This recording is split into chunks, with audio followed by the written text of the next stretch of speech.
गोटे जंगल रे दिने एक बाघटीए बुलूला। सही बाघटी गोटे कंटा उपरे गोड़ पकईदेला। बाघटी जोरे चित्कार कला। बाघटी को बहुत कष्ट होउतिला।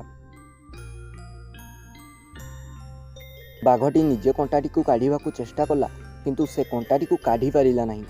सही समय रे गोटे लोक सही रास्ता रे जाउथिला।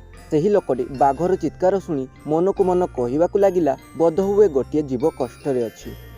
चित्कार को अनुसरण करी सही लोकटी चित्कार आसुवा दिग को गला।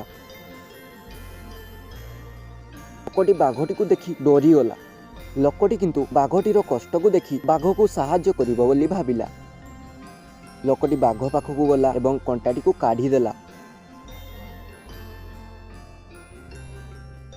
बाघटी लोकटी को जीभरे चाटी धन्यवाद जणाइला एवं लोकटी को आघात न दे सेठारु चलीगला।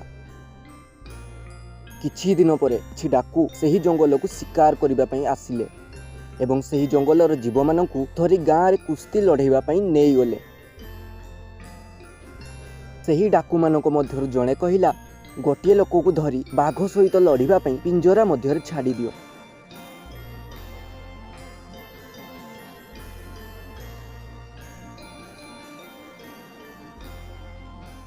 शक्तिशाली बाघ सही लोकटी को आक्रमण करने को आगे आसिला, हेले बाघटी अटकी गला। ये सही लोक थिला जी बाघटी को सही दिन साहाय्य करिथिला।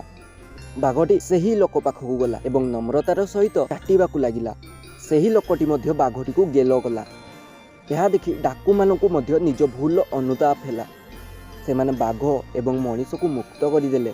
सही दिन ठारू सही मनीष एवं बाघटी भल सांग होई गले।